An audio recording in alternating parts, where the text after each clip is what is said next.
Are you as excited as I am? First of all, I want to say thank you so much for your support and your purchase, and I am just blown away by the response to this sew-along. So this is the Quilt Coat Sew-along, and it's the perfect fit quilt coat because you do not need to buy a separate pattern for this quilt coat. You don't need to go to the store and figure out what size simplicity pattern to buy. That's not what this is. This is an all-inclusive pattern that'll show you how to use your own measurements to make your quilt coat. So we're going to walk through all the steps, starting with the quilted fabric, and work through completing a quilt coat with some options like a hood and some pockets. Now the first part of this video I will post publicly, so in case you're on the fence about joining the sew-along or making the quilt coat, I want you to see the beginning stages of the process and how it's done, and that you truly don't need another pattern. You can just make your quilt coat from the pattern. The second part, which includes calculating the size pieces you need off of your measurements, that part will be a private video only because essentially that is the pattern. So I can't post these videos publicly because they're pretty much the whole pattern is the process of how to make your quilt coat off of your measurements. So if you haven't purchased it yet, you're welcome to watch this part and make your decision and then purchase the pattern and still join in at any time in the future. But we're going to talk about choosing some fabric, some options for quilting, and then we're going to talk about doing your measurements and taking accurate measurements and where to take them. And then we'll skip on to the private video for how to turn those measurements into your pattern pieces. I have two different versions of the quilt coat, and this is the one I started with. It's made from a panel, a printed panel, and I love how striking it is. I love that it's eye-catching. It's just a lot of fun. This one, because it's a printed panel, it's a little bit thicker, and so the coat is a little bit stiffer. It has a more like formal feel to it. It's not slouchy, it's a little more fitted, but it's a lot of fun. It's definitely warm, and this was the first one I did. The second one I did was just with regular fabric, and it's a lot bigger because once I got to the final stage, I actually decided not to take it in anymore because I really liked the slouchy feeling. This one has the optional hood and it has the optional pockets. And I'll tell you something, this big pocket fits my water bottle, my water jug, and so for traveling, this was amazing because I could put my water jug in there and not have to hold my water jug, and I had an extra hand. That was amazing. And so this one just has a more slouchy feel to it. It also made for an amazing blanket on the plane.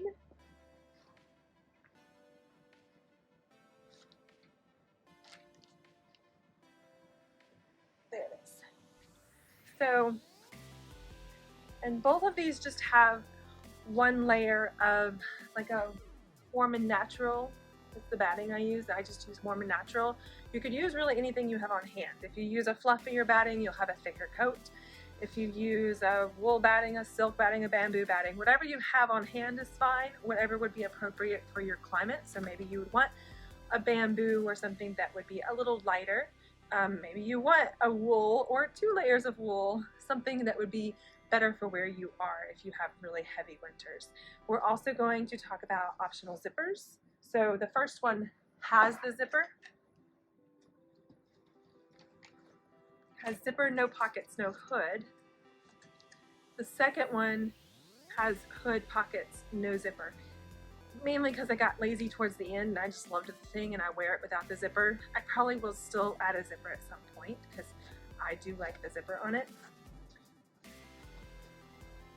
So we'll talk about adding zippers. You could also do a button closure. You could do, just a cute little braided frog. That's what they're called here, just that little knot. You could do anything. So we'll talk about different options along the way. But this one, I just love the feel of it and I love the slouchiness of it. And I get so many comments on it, like on the plane, I got a lot of comments on it. So it's just a lot of fun. It's completely up to you. The pattern does include options for whether you want to use yardage of a fabric. Maybe you just want to make a quilt coat. You don't care what it's made from. You don't care that it's actually made from a cut up quilt. So that's okay. It includes those instructions so that maybe this is a great opportunity for you to practice your quilting. You want to practice your free motion. Well, do it on some fabric and then cut that fabric up and make a quilt coat. So it does not have to start with a pieced quilt. That being said,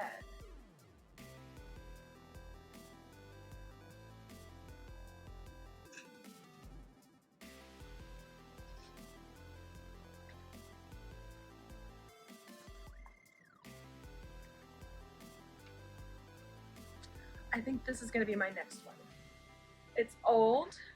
It is stained in places, probably even torn in places, but I think it's going to be amazing. So you can use whatever you have. You can use yardage, you can use a panel, a printed panel, you can use an old quilt, you can use whatever is on hand and have fun with it. Now, when it comes time to take measurements, we want to get accurate measurements, and I like to use just this plastic tape measure. You could, if you got desperate, if you don't have one of these flexible tape measures, you could use a piece of string and then apply that to, a ruler and count out the string. Just make sure it's not too stretchy, something that won't stretch as you're measuring. That would totally work if you want to measure with a string and then measure the string where it ends up. That's okay too. So we have several measurements to take, and you will need a pen or pencil and your pattern copy so you can write these down as you go. So our first measurement is on page 3, and we need a bust circumference at the widest part. And you'll want to wear just your regular undergarments, not too tight, not too loose clothing. And we'll just measure across the widest part of our bust here. Now, you can do this alone, or you can have a friend help you, but the widest part of your bust, usually right across the nipples. So measure there and then write that measurement down. We'll do the math later for the rest of that chart. So then the next measurement we need is our hip. So again, this is the widest part of your hip, usually right across your butt, but look in a mirror, see where the widest part is, and write that one down. Now we need torso length. So you can look at the illustration. So it's essentially top of the shoulder to where you want the quilt coat to hit on your hips. And this can be adjusted later. You can shorten it later. You may not be able to lengthen it as easily unless you want to get some color work in there. So we're just going to measure and give ourselves extra length. So top of the shoulder here, and just kind of wherever you want it to hit. And give yourself, be generous where you want it to hit, and write that one down. And then we have arm length and arm circumference. So arm length starts right about where the seam is on most of your clothes, your existing clothes. So we're going to start at that seam, which is about the top of your shoulder, the peak of your shoulder, and then measure down to where you want the coat to hit you. So I'm going to go about 23. Yeah. And your arm circumference,